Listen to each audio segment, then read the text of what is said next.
कानी बहू। किशोरी लाल जी के बेटे राघव की शादी की बात जगह जगह चल रही थी। लेकिन किशोरी लाल जी को कोई लड़की पसंद ही नहीं आती थी। और उसकी एक ही वजह थी, किशोरी लाल जी का लालची होना। उनको लड़की वालों से मोटा दहेज चाहिए था। और इसी चक्कर में एक दिन वो एक बहुत पैसे वाले के घर अपने बेटे का रिश्ता लेकर पहुंचे। उस आदमी का नाम था ओम प्रकाश। देखिए किशोरी लाल जी, मेरी एक ही बेटी है और मेरी सारी संपत्ति जायदाद सब कुछ मेरी बेटी नैना का ही है। पापा, नाम से लगता है बहुत खूबसूरत होगी। कितना अच्छा नाम है ना, नैना। हाँ, वैसे बात तो सही है आपकी।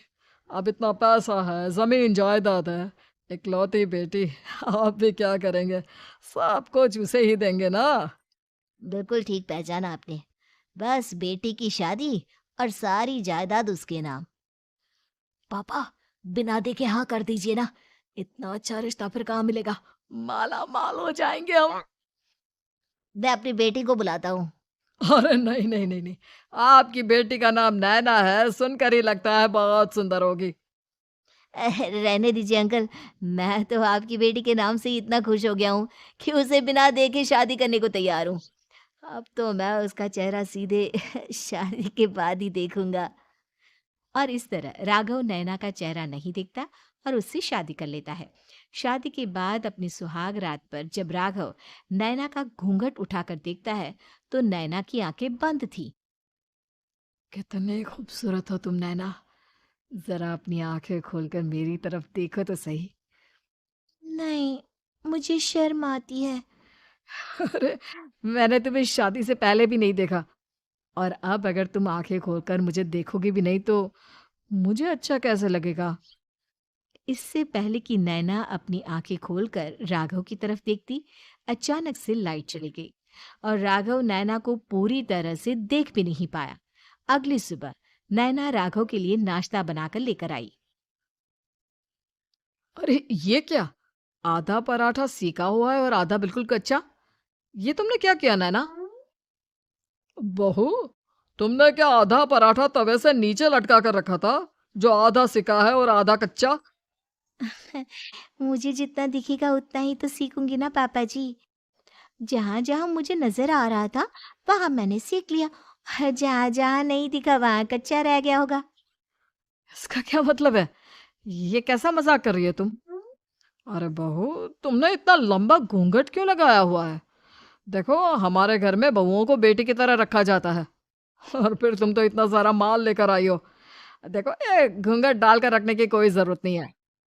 हाँ नैना, पापा जी ठीक कह रहे हैं। तुम तो आराम से रहो, अपना ही घर समझो। नैना अचानक से अपना घूंघट उठा लेती है।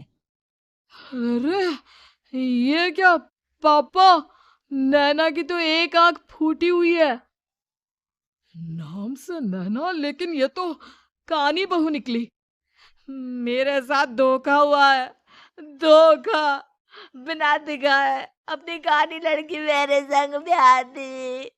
मुझे कहानी भी नहीं चाहिए। मुझे अभी ओम प्रकाश जी से बात करनी पड़ेगी। आखिर उन्होंने मेरे साथ ऐसा किया क्यों। अरे, आप लोगों ने ही तो पापा से कहा था कि आप लोग शादी से पहले मुझे देखना नहीं चाहते। अब मेरे पापा पर क्यों इल्जाम लगा रहे हैं? अरे लेकिन उन्हें बताना तो चाहिए था ना कि तुम कहानी हो, एक आंख से तुम्हें दिखाई नहीं देता। किशोरी लाल और राघव नाराज होकर ओम प्रकाश को अपने घर बुलाते हैं। पापा जी, ये आपने क्या किया, शादी से पहले बताया क्यों नहीं कि नैना की आंखों में परेशानी है। अरे, आप ही ने तो लड़की देखने से मना कर दिया था। और लेकिन आप बता तो सकते थे। आपको तो हमारी बेटी की प्रॉपर्टी चाहिए थी, वो भी पूरी की पूरी। अब क्या हुआ अगर उसे आधा दिखाई देता है? प्रॉपर्टी तो आपको पूरी मिल गई ना। और ये क्या बात हुई, मेरी शादी प्रॉपर्टी से नहीं आपकी बेटी से हुई है। अब ये तो पहले सोचना चाहिए था। तब तो मेरी प्रॉपर्टी देखकर तुम्हारी जुबान लप लपा रही थी। लेकिन मैं कानी लड़की को अपनी बीवी बनाकर नहीं रख सकता। पापा, कुछ करिए ना आप। हाँ, करता हूँ करता हूँ। देखिए ओम प्रकाश जी, आप हमारे साथ ऐसा नहीं कर सकते। और तुम देखो, अगर तुमने मेरी बेटी से शादी तोड़ी ना, तो जो भी प्रॉपर्टी मैंने तुम्हें दी है वो तो पूरी की पूरी वापस ले ही लूंगा, और आधी प्रॉपर्टी तुम्हारी भी लूंगा। अरे मेरी आधी प्रॉपर्टी भला क्यों लेंगे आप? इसलिए क्योंकि मेरी बेटी को आधा नजर आता है, और उसकी नजर अभी तक तुम्हारी आधी जायदाद पर ही पड़ी है। अब तुम उसे घर से निकालोगे तो कुछ तो लेकर जाएगी ना। और अगर हम आपकी बेटी को अपने घर की बहू बनाकर रखे तो? तो तुम्हारी पूरी प्रॉपर्टी तुम्हारी ही रहेगी, और जो मैंने तुम्हें दिया है ना, उसमें से बस मैं आधा लेकर जाऊंगा। अरे लेकिन अब आप अपनी दी हुई प्रॉपर्टी में से आधी वापस क्यों लेकर जाएंगे?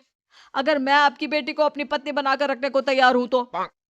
इसलिए ताकि भविष्य में अगर तुम मेरी बेटी को धोखा दो, तो उसके पास कुछ तो रहे जो पति का हो। वैसे मेरे पास तो बहुत कुछ है, लेकिन अपने पति की कोई निशानी तो उसके पास होनी चाहिए ना। अब अगर तुमने मेरी बेटी को कानी कहा, तो तुम्हें प्रॉपर्टी भी कानी ही मिलेगी, पूरी नहीं। जमाए राजा। किशोरी लाल और राघव समझ चुके थे कि वो बुरी तरह फंस चुके हैं और अब उनके पास वहां से निकलने का कोई चारा नहीं है। अब समझ में आया ना, लालच बुरी बला होती है। एक तो तुम्हें प्रॉपर्टी मिली, ऊपर से बीवी मिली, उसमें तुम्हें नखरे भी दिखाने हैं। आए बड़े, चुपचाप बैठो दोनों। कुछ दिनों के बाद नैना राघव की कार लेकर बाजार घूमने निकलती है और जब कार लेकर वापस आती है, अरे, ये क्या? एक तरफ से मेरी गाड़ी पूरी खराब हो चुकी है। लगता है तुमने मेरी गाड़ी को किसी दूसरी गाड़ी के साथ एक्सीडेंट किया है। अरे अरे कितना बड़ा नुकसान कर दिया तुमने बहू। वो क्या है ना पापा जी, मुझे एक आंख से दिखाई नहीं दे रहा था, सामने से गाड़ी आ रही थी। मुझे तो सिर्फ आधा ही दिखाई दिया और वो गाड़ी मेरी कार से रगड़ते हुए निकल गई। अब मैं क्या करूं बताओ। आप इसे ठीक कराने के पैसे कौन देगा? तुम्हारे पापा? तुमने मुझसे इस तरह से बात की? अभी रुको। नैना राघव की शिकायत ओम प्रकाश को कर देती है।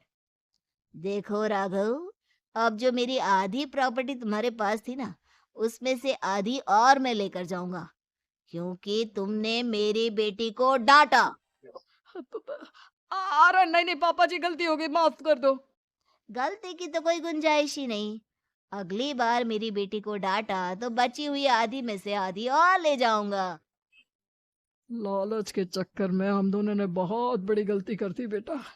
एक तो तुम्हें कानी बहू मिली और ऊपर से जो माल मिला वो भी काना।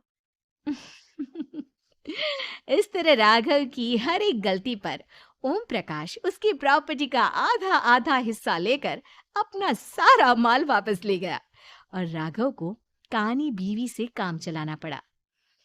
भाई लालच वाकई में बुरी बला है।